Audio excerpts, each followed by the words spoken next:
नमस्कार दोस्तों, बहुत बहुत स्वागत है आपका ई एकेडमी फॉर सिविल सर्विसेज पर। आज का ये भाग 17 है जिसमें हम मार्च माह के करंट अफेयर्स को पूरा करेंगे। इससे पहले हम जनवरी और फरवरी दोनों ही माह का जो संवैधानिक और प्रशासनिक घटनाक्रम है उसको पूरा कर चुके हैं। और इस सीरीज़ में जिसमें हमने पूरा पारंपरिक जो सिलेबस है वो कंप्लीट किया है और साथ ही हम करंट अफेयर्स को भी ऐड कर रहे हैं, तो ये सीरीज़ कहीं ना कहीं बेहद महत्वपूर्ण है परीक्षा की दृष्टि से, क्योंकि इसमें आपको कंप्लीट जो मटेरियल है वो मिल जाएगा। और यदि आपने पूरा लक्ष्मीकांत या पूरी पॉलिटी को पढ़ चुके हैं, आप करंट अफेयर्स पढ़ चुके हैं, तो आपको रिवीजन करने में आसानी होगी। आप इन वीडियोस को देख सकते हैं शुरुआत से और एक रिवीजन के तौर पर जो है वो इनको ले सकते हैं। ठीक है, तो शुरू करते हैं आज मार्च माह का करंट अफेयर्स। स्टार्ट करते हैं, देखते हैं क्या खास रहा है मार्च 2020 के करंट अफेयर्स में। तो सबसे पहले जो चर्चा में रहा था वो रहा था अनुच्छेद 131। देखिए, बहुत ज़्यादा इम्पॉर्टेंट न्यूज़ है आज का जो ये मार्च माह का करंट अफेयर्स। इसमें ज़्यादातर जो न्यूज़ है वो बेहद महत्वपूर्ण है और इनसे पूरी संभावना है कि इनसे प्रश्न बने। ठीक है, तो अनुच्छेद 131 चर्चा में क्यों रहा था देखते हैं। क्योंकि केरल राज्य ने हमारा नागरिकता संशोधन विधेयक आया था, सीए था, तो उसको सर्वोच्च न्यायालय में इसी अनुच्छेद के तहत चुनौती दी थी। ठीक है, और सीए को चुनौती देने वाला वह पहला राज्य था। कौन? केरल। ठीक है, तो इसकी वजह से ये चर्चा में आया, सीए को सर्वोच्च न्यायालय में चुनौती देने की वजह से। अब थोड़ा सा पृष्ठभूमि देख लेते हैं या थोड़ा सा संदर्भ देख लेते हैं अनुच्छेद 131 का, कि अनुच्छेद 131 संविधान का अनुच्छेद 131 कहता क्या है। ठीक है, तो संविधान का अनुच्छेद 130 जो है वो सर्वोच्च न्यायालय की मूल और आरंभिक अधिकारिकता के तहत आता है। मूल और आरंभिक अधिकारिकता के तहत इसको आता है। ठीक है, और इसके तहत जो भी सर्वोच्च न्यायालय है भारत का संघीय ढांचे को लेकर विभिन्न इकाइयों के मध्य होने वाले विवादों की सुनवाई करता है। ठीक है, इतनी चीज़ें समझ में क्लियर हो रही होंगी। इसमें अब कौन कौन से विवादों को शामिल किया जाता है, तो इसमें केंद्र सरकार और जो एक या एक से अधिक राज्य हैं उनके मध्य विवादों को शामिल किया जाता है। यानी केंद्र सरकार एक तरफ और एक तरफ एक या एक से अधिक राज्यों के विवाद को शामिल किया जाता है, या फिर एक और केंद्र सरकार, यानी एक और तो केंद्र सरकार हो और एक राज्य हो या कोई राज्य हो, या दूसरी ओर एक या एक से अधिक राज्य हो तो उनके मध्य कोई विवाद अगर हो तो। ठीक है, या फिर दो या अधिक राज्यों के मध्य अगर विवाद होता है तो ऐसी स्थिति में अनुच्छेद 131 के तहत सर्वोच्च न्यायालय में आरंभिक अधिकारिकता के तहत विभिन्न विवादों को शामिल किया जा सकता है। ठीक है, आगे देखते हैं।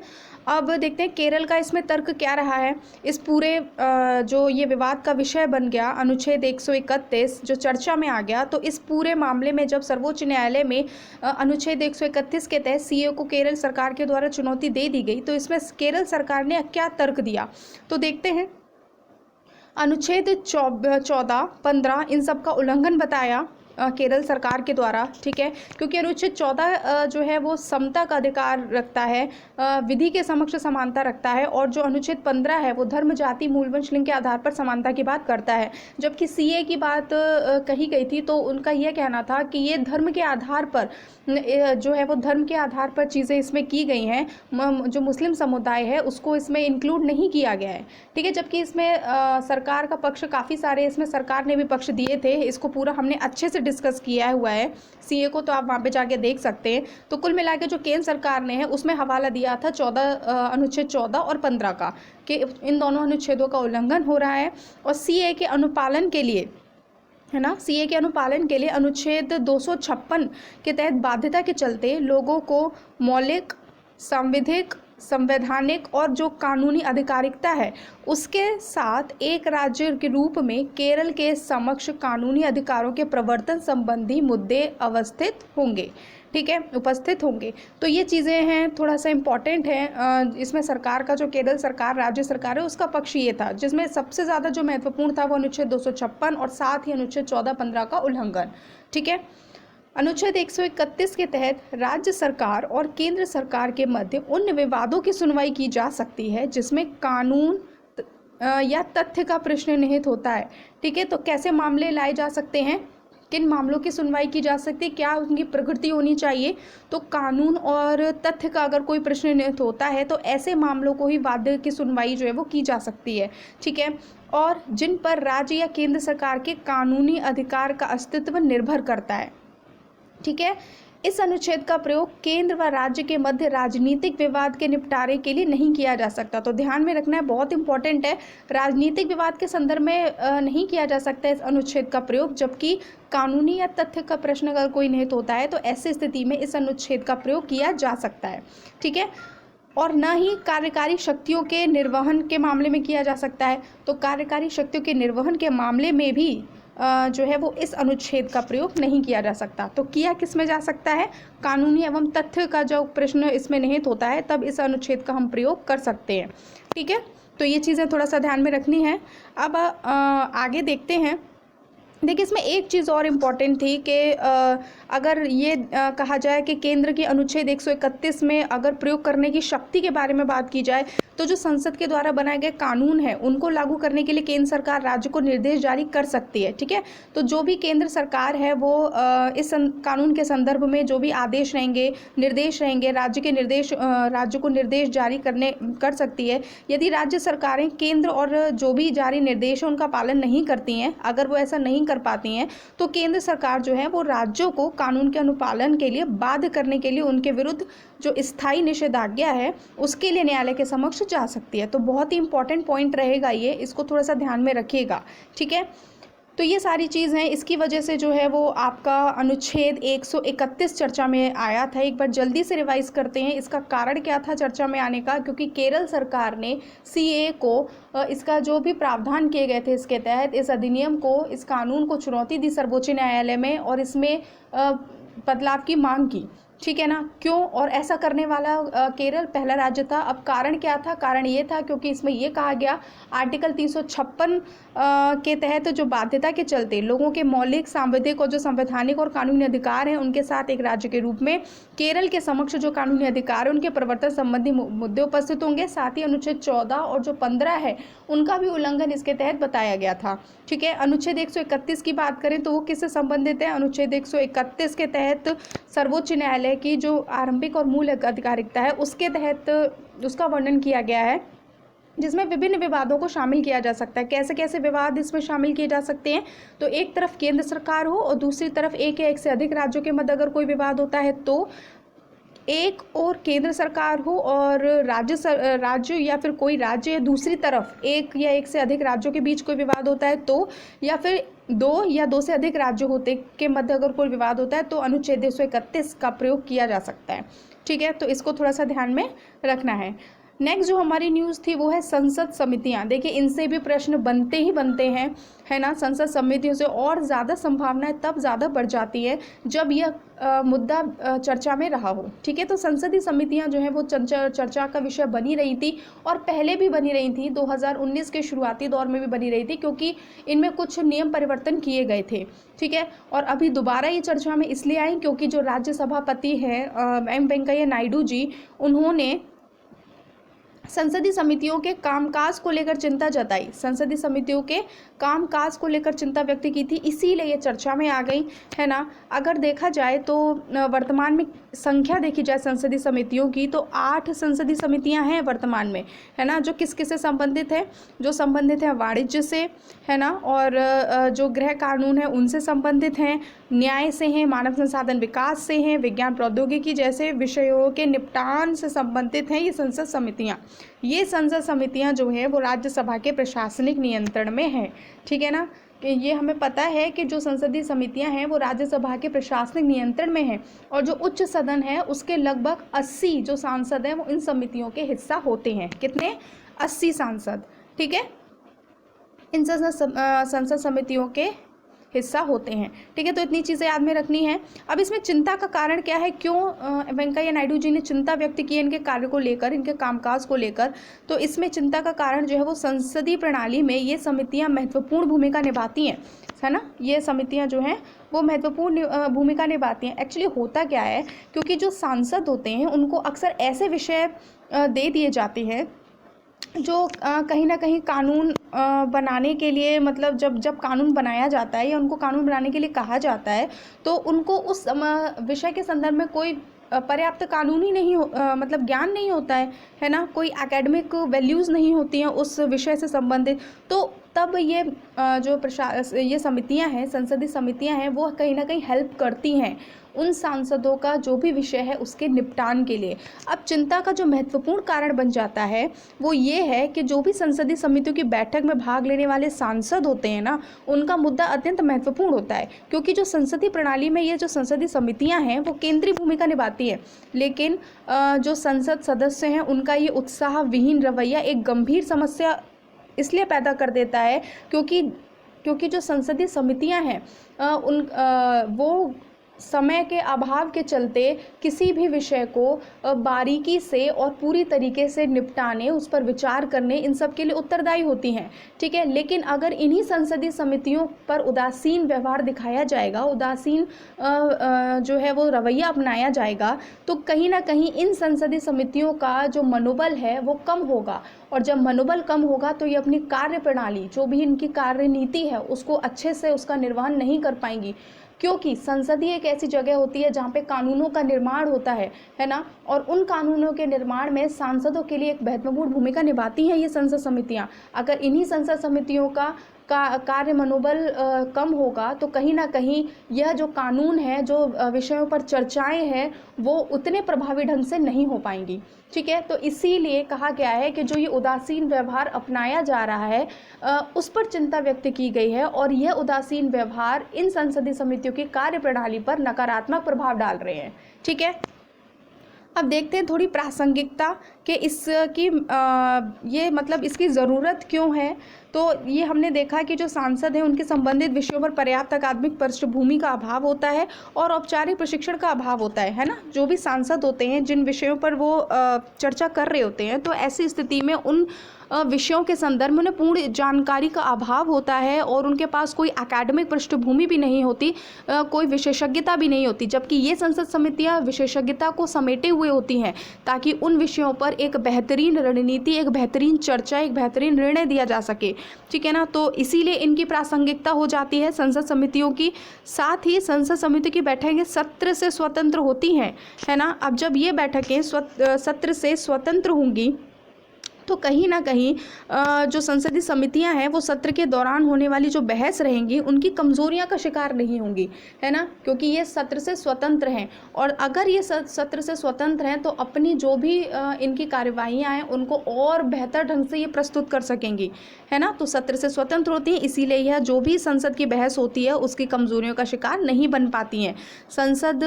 सदन में सांसदों को आवंटित समय की अल्पता के चलते यह समितियां विषय को स्पष्ट करने व सुलझाने में सहयोग करती हैं, ठीक है। तो ये इसकी प्रासंगिकता है। अगर थोड़ा महत्व की बात करें तो महत्व ये है कि ये वर्ष भर कार्य करती हैं। अब जब वर्ष भर कार्य करती हैं तो ऐसी स्थिति में इनकी जो कॉन्टिन्यूटी है वो बनी रहती है, और जब संसद पर समय का अभाव होता है या फिर संसद जो है वो सदन स्थगित होते हैं, तो ऐसी स्थिति में जो भी समय के अभाव के चलते जो कार्रवाइयाँ प्रभावित होती है तो वो कहीं ना कहीं कवर हो जाता है इन संसदीय समितियों की वजह से, ठीक है।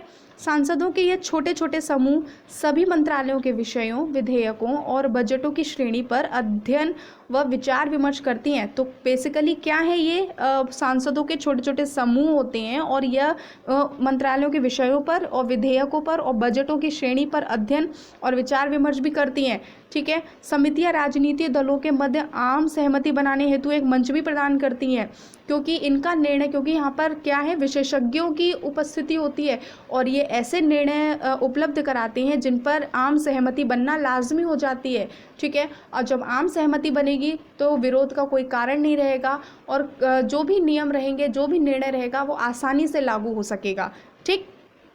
यहाँ मामले की बेहतर समझ व निपटान के लिए विशेषज्ञों से जुड़ा जा सकता है, ठीक है, क्योंकि हमने देखा था कि ये जो संसदीय समितियां हैं यहाँ पर विशेषज्ञों की उपस्थिति होती है, जिसकी वजह से जो सांसद अपने विषयों पर चर्चा करने के लिए या उनकी बारीकियों को जानने में असमर्थ होते हैं, उनकी कमियों को ये संसदीय समितियां पूरी करती हैं, ठीक है। संसदीय समितियों को भारतीय संसद का मस्तिष्क कहा जाता है। यानी ये क्या है? संसदीय समितियां संसद का मस्तिष्क है, क्योंकि यहाँ पर विशेषज्ञताओं की उपस्थिति है, विशेषज्ञों की मौजूदगी है, जो प्रत्येक विषय को बारीकी गंभीरता से जो है वो समझती हैं। लेकिन देखा ये जा रहा है कि इनको हतोत्साहित किया जा रहा है, इन पर उतना बारीकी से जो है वो उनको मतलब सीरियसली नहीं लिया जा रहा है, जिसकी वजह से इनका जो कार्य है वो भी कहीं ना कहीं प्रभावित हो रहा है। ठीक है, तो ये सारी चीज़ें थी, इसकी वजह से जो है वो संसदीय समितियां चर्चा में रही थी। और बाकी की जो संसद समितियां हैं वो आपको पढ़ने को मिलेगा हमारे पॉलिटी वाले पूरे उसमें। ठीक है, कि कौन कौन सी संसद समितियां होती हैं, तो वो सारी चीज़ें आप उसमें पढ़ लेंगे। ठीक है, 8 संसदीय समितियां हैं, और ये संसदीय समितियां जो है वो वाणिज्य, गृह, कानून, न्याय और मानव संसाधन विकास, विज्ञान एवं प्रौद्योगिकी जैसे विषयों से संबंधित होती हैं। ठीक है, अब आ जाते हैं एक सुशासन सूचकांक पर, यानी जो गुड गवर्नेंस इंडेक्स है उसकी बात कर लेते हैं। तो ये कार्मिक, लोक प्रशासन एवं पेंशन मंत्रालय के द्वारा इसको जारी किया गया। कब? 25 दिसंबर, यानी सुशासन दिवस के अवसर पर। अच्छा, ये तो हम जानते हैं कि जो सुशासन दिवस है वो अटल बिहारी वाजपेयी जी की स्मृति में इसको मनाया जाता है 25 दिसंबर को। और यह सूचकांक जो है वो उसी अवसर पर जारी किया गया। किसके द्वारा? कार्मिक, लोक प्रशासन और पेंशन मंत्रालय के द्वारा।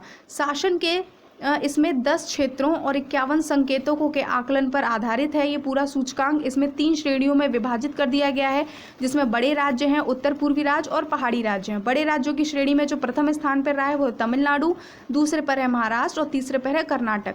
ठीक है, जबकि निचले स्थान पर झारखंड और फिर सेकेंड लास्ट रहा है उत्तर प्रदेश। ठीक है, उत्तर पूर्वी राज्यों की बात करें तो इसमें शीर्ष पर हिमाचल प्रदेश और जो अंतिम स्थान पर रहा है वो अरुणाचल प्रदेश। पहाड़ी राज्यों की बात की जाए तो शीर्ष पर रहा है पुदुचेरी और अंतिम स्थान पर रहा है लक्षद्वीप। ठीक है, देखिए एक जब गवर्नमेंट आई थी तो उसने एक अपना मोटिव रखा था कि जो मिनिमम गवर्नमेंट मैक्सिमम गवर्नेंस का है ना, कि जो हस्तक्षेप है वो उतना ना हो, लेकिन जो सुविधाएं हैं, जो पहुंच है वो ज़्यादा से ज़्यादा हो। तो उसी सारी चीज़ों को देखते हुए ये जो सूचकांक है वो निकाला जाता है, और इसमें 3 श्रेणियों में विभाजित कर दिया जाता है, ताकि एक बेहतर स्थिति जो है वो सामने आ सके, है ना। और हम देख रहे हैं कि उत्तर प्रदेश जैसे जो बड़े राज्य हैं, जो बड़ी जनसंख्या का प्रतिनिधित्व करते हैं, उनकी क्या हालत है ना। तो बहुत ज़्यादा ज़रूरी हो जाता है हमें इन सूचकांकों से, इन इंडेक्स से काफ़ी कुछ सबक लेना चाहिए, काफ़ी कुछ चीज़ें देखनी चाहिए और उनमें सुधार करना चाहिए कि कमी आखिर कहाँ है।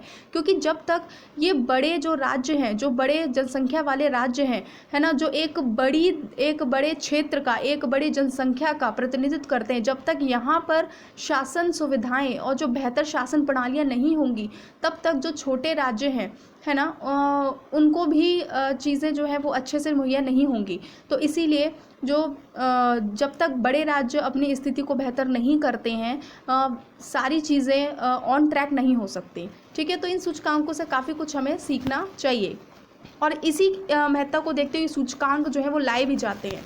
ठीक है, नेक्स्ट टॉपिक आता है दल बदल का। देखिए ये बहुत ज़्यादा इम्पॉर्टेंट टॉपिक है।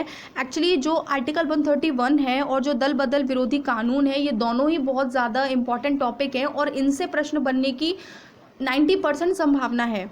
ठीक है, खासकर दल बदल विरोधी कानून, क्योंकि इससे बहुत बार प्रश्न बना भी बहुत है, और यह बहुत बार चर्चा में भी आ चुका है, दल बदल विरोधी कानून। ठीक है, हमने इसको काफ़ी देखा भी। हमने जब क्वेश्चन आंसर्स किए थे पॉलिटी के, तब हमने इनको देखा था, और बीच में भी ये हमने एक बार इसको रिवाइज़ किया था, और आज फिर हम इसको देख रहे हैं। तो ऐसे करके आज तीसरी बार दल बदल विरोधी कानून देख रहे हैं। लेकिन प्रश्न ये है कि ये अब चर्चा में क्यों आ गया था? तो चर्चा में यह आया था, कर्नाटक विधानसभा के नतीजों ने दल बदल विरोधी कानून पर प्रश्न चिन्ह लगा दिया, जिससे इसमें संशोधन की आवश्यकता महसूस हो रही है। कर्नाटक विधानसभा जब चुनाव थे तो एक्चुअली हुआ क्या था कि वहाँ पर जो HD कुमार स्वामी की नेतृत्व वाली गठबंधन वाली सरकार थी, दल था। अब उसमें हुआ क्या था, वहाँ के जो 15 विधायक थे उन्होंने इस्तीफ़ा दे दिया। ठीक है, अब जब इस्तीफ़ा दे दिया तो सरकार गिर गई। उनको जो चीफ मिनिस्टर मिनिस्टर थे कुमार स्वामी, उनको पद से इस्तीफा देना पड़ा, राज्यपाल को उन्होंने अपना इस्तीफा दे दिया। अब हुआ क्या कि उस विधायकों ने फिर बाद में क्या किया, कर्नाटक के राजनीतिक संकट उत्पन्न होने के पश्चात फिर उन्होंने फिर से दूसरे दल में वो सम्मिलित हो गए, फिर से दूसरे दल में सम्मिलित होकर उन्होंने सरकार बना ली। ठीक है, तो ऐसे करके जो दल बदल की घटनाएं हो रही हैं, तो एक खेल सा हो रहा है कि आया राम गया राम वाली स्थिति यहाँ पर उत्पन्न हो गई थी, है ना, कि आ जाओ सरकार बना लो, चले जाओ, फिर सरकार ख़त्म हो गई, फिर किसी दूसरे दल में मिल जाओ, फिर से सरकार बना लो, है ना। तो ऐसे करके जो चीज़ें हैं वो कहीं ना कहीं इस जो कानून है उसका दुरुपयोग हो रहा था, और ऐसी स्थिति में ये चर्चा में आया और इस कानून में संशोधन की जो आवश्यकता है उसको महसूस किया गया।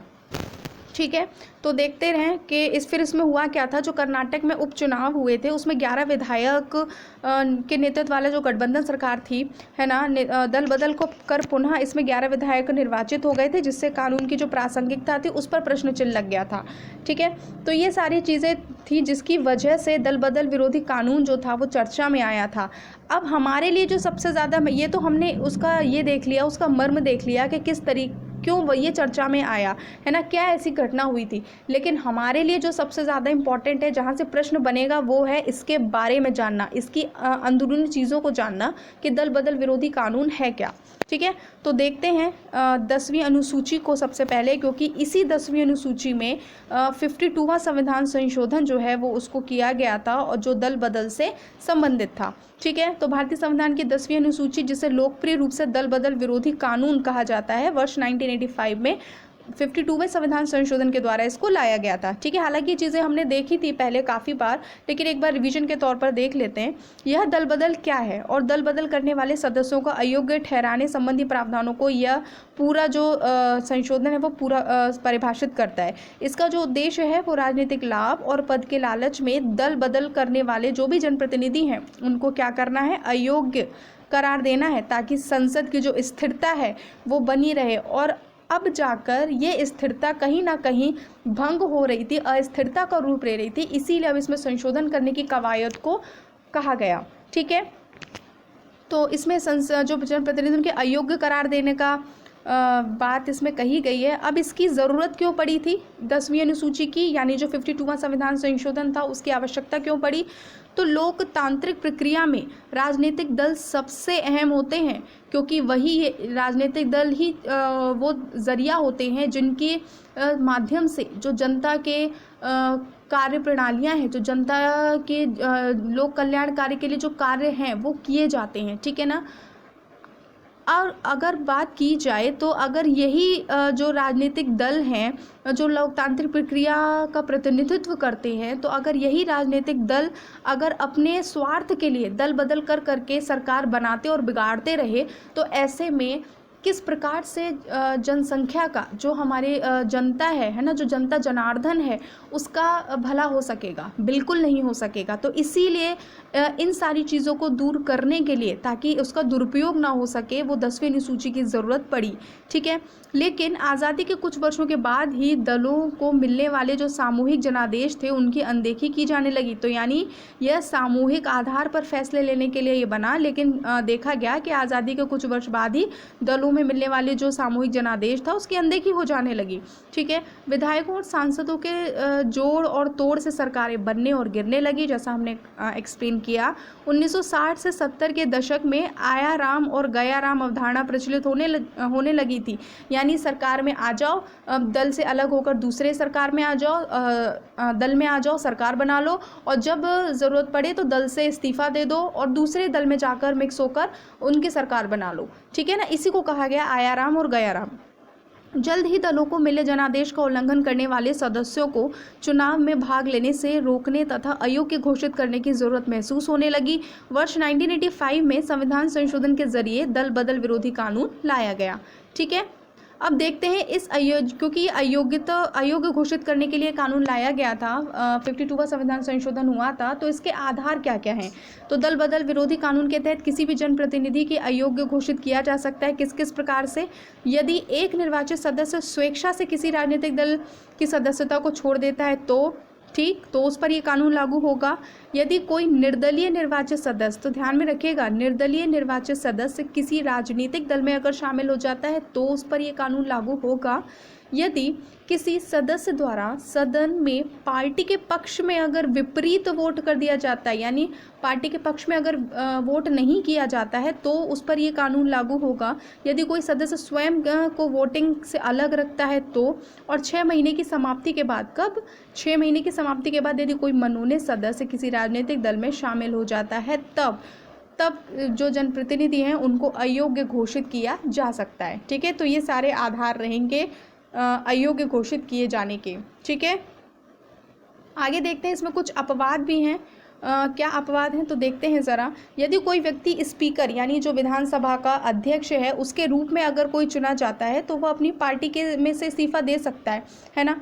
तो यानी बात ये की गई है कि यदि कोई व्यक्ति अगर अध्यक्ष के रूप में भी चुना जाता है तो वो भी अपनी पार्टी से इस्तीफा दे सकता है। बहुत इंपॉर्टेंट पॉइंट है, ध्यान में रखिएगा। ऐसे ही स्टेटमेंट बनाकर प्रश्न पूछे जाते हैं। और जब वह पद छोड़ता है, यानी वही जो अध्यक्ष है, जब वो पद को छोड़ेगा तो फिर से पार्टी में शामिल हो सकता है। इस तरह के मामले से उसे अयोग्य नहीं ठहराया जाएगा। तो ध्यान में रखना है, अगर कोई स्पीकर बनता है तो भी उसको अपनी पार्टी से इस्तीफा दे सकता है वो, और अगर क्या कहते हैं पद छोड़ने के बाद दोबारा से शामिल हो जाता पार्टी में तो उसके मामले में उसको अयोग्य नहीं ठहराया जाएगा। तो ये अपवाद है इसका। ठीक है, यदि किसी पार्टी के 1/3 विधायकों ने विलय के पक्ष में मतदान किया है तो उस पार्टी के किसी दूसरी पार्टी में विलय किया जा सकता है। ये व्यवस्था 91वें संविधान संशोधन के तहत की गई। ठीक है, तो इसको थोड़ा सा देखना है। अब इनका प्रभाव क्या होगा अपवादों का, कि दल बदल विरोधी कानून एक उचित सुधार था, लेकिन इसके अपवादों ने इस कानून की मारक क्षमता को कम कर दिया था। जो दल बदल पहले एकल होता था, अब वह सामूहिक तौर पर होने लगा। अब बड़ी बड़ी संख्या में, जैसा हमने यहाँ देखा कि 15-11 ऐसे विधायक जो हैं वो इस्तीफा दे रहे हैं, दल बदल कर रहे हैं और दूसरे दलों में जाकर मिलकर जो सरकारें हैं वो बना रहे हैं, बिगाड़ रहे हैं। तो है ना, तो ये जो उसकी वास्तविकता थी, जो उस अधिनियम का मर्म था, वो कहीं ना कहीं समाप्त हो गया। और जो एकल व्यवस्था थी उसके अब ये सामूहिक तौर पर होने लगा। वर्ष 2003 में 91वें संविधान संशोधन करना पड़ा, जिसमें व्यक्तिगत ही नहीं बल्कि सामूहिक दल विद्रोह को भी असंवैधानिक करार दिया गया था। ठीक है, तो इसके लिए 2003 में 91वां संविधान संशोधन भी किया गया। ठीक, तो ये था हमारा दल बदल का। आगे की जो न्यूज़ आती है वो NPR से रिलेटेड है, यानी जो नेशनल जो पॉपुलेशन रजिस्टर है, यानी राष्ट्रीय जनसंख्या जो रजिस्टर है, वो चर्चा में क्यों रहा था, क्योंकि बहुत महत्वपूर्ण टॉपिक है ये भी। और CA के दौरान ये काफ़ी चर्चा में आया है ना। चर्चा में क्यों रहा, तो केंद्रीय मंत्रिमंडल ने जनगणना 2021 के संचालन और राष्ट्रीय जनसंख्या रजिस्टर को अद्यतन करने के प्रस्ताव को मंजूरी दे दी है। ठीक है, अब ये होता क्यों है, क्योंकि जब जनगणना होती है, अभी 2021 की होने वाली है, तो उसके अनुसार इसमें जो नाम है वो दर्ज कराने अनिवार्य हो जाते हैं। NRP के अद्यतन का कार्य असम को छोड़कर देश के सभी राज्यों में, ठीक है, देश के सभी राज्यों केंद्र शासित प्रदेशों में अप्रैल से सितंबर 2020 से किया जाना था। अभी लेकिन जो स्थितियां हैं वो कोविड-19 के पक्ष में ज़्यादा जा रही हैं, इसीलिए जो कार्य प्रणाली है वो कहीं ना कहीं पूरी तरीके से नहीं हो पा रही हैं। ठीक है, हालांकि इसकी जो टाइम पीरियड रखा गया था वो अप्रैल से सितंबर 2020 का पहला चरण इसका रखा गया था। ठीक है, 2021 की जो जनगणना है वो स्वतंत्र भारत की 8वीं और जो पूरे देश की 16वीं जनगणना, ये बहुत इंपॉर्टेंट पॉइंट है, थोड़ा सा ध्यान में रखिएगा। पूरे देश की बात की जाए तो 16वीं जनगणना है ना, और 2021 में कि स्वतंत्र भारत की पूछी जाए तो 8वीं जनगणना है। ठीक है, अब ये असम को छोड़कर क्यों है, ये भी प्रश्न उठता है ना कि असम को छोड़कर क्यों है, क्योंकि यहाँ पे NRC की बात की गई थी, है ना। लेकिन जब जनगणना होगी तो वो पूरे भारत में होगी, लेकिन NPR असम को छोड़कर संपूर्ण जो है वो राज्यों केंद्र शासित प्रदेशों के लिए होगा।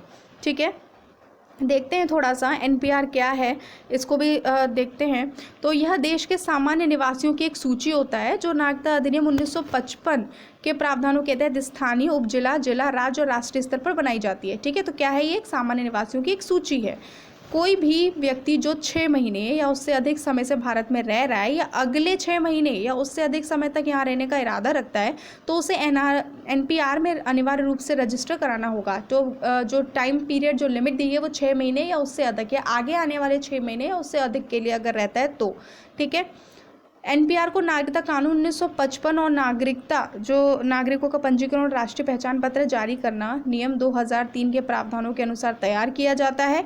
तो ध्यान में रखना है नागरिकता कानून 1955, ठीक है। राष्ट्रीय जनसंख्या रजिस्टर में पंजीकरण कराना भारत के प्रत्येक सामान्य निवासी के लिए क्या है, अनिवार्य है, ठीक है। अनिवार्य शब्द यूज़ किया गया है, तो ध्यान में रखिएगा। देश के नागरिकों की पहचान का डेटाबेस एकत्र करने के लिए 2010 में इसकी शुरुआत की गई थी। तो कब से इसकी शुरुआत की गई है, ये भी इंपॉर्टेंट पॉइंट है, 2010 से शुरुआत की गई, ठीक है। आगे देखते हैं, अब अंतर देख लेते हैं थोड़ा सा एनपीआर और एनआरसी में। एनआरसी असम में रहने वाले भारतीय नागरिकों की सूची है, जैसा हमने देखा था, ठीक है ना। एनआरसी कहाँ पर, असम में रहने वाले भारतीय नागरिकों की सूची है, जिसे असम समझौते को लागू करने के लिए तैयार किया जा रहा है। इसमें केवल उन भारतीयों का नाम शामिल किया जा रहा है जो 25 मार्च 1971 के पहले असम में रह रहे हैं, ठीक है। जबकि एनपीआर में असम को छोड़कर पूरे ये जो राज्य और यूटीज़ हैं उनके लोगों का पूरा ये लेखा जोखा होगा, ठीक है। जबकि एनआरसी में क्या है, वो असम में रहने वाले भारतीय नागरिकों का पूरा सूची है ये, ठीक है। और ये तारीख भी याद रखिएगा, 25 मार्च 1971। उसके बाद राज्य में पहुंचने वालों को बांग्लादेश वापस भेज दिया जाएगा। जो इस तारीख के बाद के हैं, है ना, उनको असम में पहुंचने वाले लोगों को कहाँ भेज दिया जाएगा, वापस बांग्लादेश। और यही जो बात थी वो कहीं ना कहीं बांग्लादेश को घर कर गई थी और बांग्लादेश ने इस पर काफ़ी विरोध भी किया था। जब हमने एनपीआर एनआरसी पढ़ा था तब उस चीज़ को डिस्कस किया भी था, ठीक है। एनआरसी के विपरीत एनपीआर एक नागरिकता गणना अभियान नहीं है, क्योंकि यह 6 महीने से अधिक एक समय तक के भारत में रहने वाले किसी विदेशी को भी इस रजिस्टर में दर्ज किया जाएगा, ठीक है ना। इसीलिए क्या है, एनआरसी के विपरीत क्या है, ये एक नागरिकता गणना अभियान नहीं है, ठीक है। एनपीआर के तहत असम को छोड़कर देश के अन्य सभी क्षेत्रों के लोगों से संबंधित सूचनाओं का संग्रह किया जाता है, किसमें, एनपीआर में। और ये राष्ट्रव्यापी एनआरसी के संचालन का विचार केवल आगामी एनपीआर पर ही के आधार पर ही होगा। तो ये वही बहुत इंपॉर्टेंट पॉइंट है, इसको भी ध्यान में रखिएगा कि अगर राष्ट्रव्यापी जो एनआरसी होती है, क्योंकि अभी तो एनआरसी सिर्फ असम तक है ना, लेकिन अगर राष्ट्रव्यापी एनआरसी का संचालन होता है तो उसका विचार केवल जो आने वाली एनपीआर के सूची होगी उसके आधार पर ही होगा, ठीक है। तो ऐसे अटकलें भी उठी थी कि 2021 की जो जनगणना है, जब एनपीआर हो गया तो ये एनआरसी भी पूरे देश में लागू हो जाएगा। फिलहाल अभी ऐसा कुछ भी नहीं है, असम तक ही जो है वो एनआरसी सीमित है, ठीक है। तो ये है पूरा हमारा मार्च 2020 का पूरा करंट अफेयर, जिसमें बहुत चुनिंदा, बहुत ही महत्वपूर्ण, बिल्कुल क्रिस्प तरीके से जो है वो चीज़ों को हमने इसमें ऐड किया है और प्रयास किया है कि चीज़ें बहुत ही बेहतर तरीके से आप तक पहुँचें, है ना। जो ट्रेडिशनल सब्जेक्ट है उसके साथ ही जो करंट अफेयर्स है वो भी बहुत महत्वपूर्ण हो जाता है, क्योंकि कई बार जो प्रश्न होते हैं, अब जैसे दल बदल है या फिर आर्टिकल 131 है, अब ये चर्चा में आए हैं तो हमें पता चल चुका है कि ये इम्पॉर्टेंट टॉपिक जो है दोनों इम्पॉर्टेंट है परीक्षा के लिए, ठीक है। अगर हम सुप्रीम कोर्ट में कुछ चीज़ें पढ़े ना पढ़े, लेकिन ये अनुच्छेद 131 ज़रूर पढ़ेंगे, ठीक है। अगर हम संसद में कुछ पढ़े ना पढ़े, लेकिन ये 10वीं अनुसूची, 42वां संविधान संशोधन और ये जो दल बदल है ये ज़रूर पढ़ेंगे अब, क्योंकि ये चर्चा का विषय बन गया है ना। तो करंट अफेयर्स से हमें पता चलता है दायरा और इम्पोर्टेंस पता चलती है कि हमको क्या पढ़ना है और क्या छोड़ना है ना। और यही हम शुरुआत से कहते आ रहे हैं कि हम पढ़ते बहुत हैं, अगर हम बहुत कुछ पढ़ रहे हैं तो हमें ये भी पता होना चाहिए कि हमें छोड़ना क्या है ना, क्योंकि सब कुछ नहीं पढ़ा जा सकता, बहुत कुछ है पढ़ने के लिए, सारी चीज़ें नहीं पढ़ी जा सकती हैं, ठीक है। तो ये है आज का वीडियो, यहीं समाप्त होता है और उम्मीद है कि आपको कंटेंट अच्छा लगा होगा, वीडियो अच्छा लगा होगा, मटेरियल अच्छा लगा होगा। तो अगर आपको वीडियो अच्छा लगा है, कंटेंट अच्छा लगा है, तो प्लीज़ वीडियो को ज़्यादा से ज़्यादा लाइक शेयर कीजिए और ज़्यादा से ज़्यादा लोगों को जो है वो प्रेरित कीजिए चैनल से जुड़ने के लिए। और अगर आप हमारे चैनल पहली बार विजिट कर रहे हैं तो चैनल को प्लीज़ सब्सक्राइब ज़रूर कीजिए, ठीक है। और बाकी का आप अच्छे से पढ़ते रहिए, अपनी तैयारी अच्छे से करते रहिए, बाकी सारे सब्जेक्ट्स का भी रिवीजन करते रहिए, है ना। और पूरा सकारात्मक सोच के साथ अपनी तैयारी को अंतिम रूप दीजिए, है ना। और ज़्यादा से ज़्यादा रिवीजन करते रहिए। बाकी का आप स्वस्थ रहिए, व्यस्त रहिए और मस्त रहिए। बहुत बहुत धन्यवाद।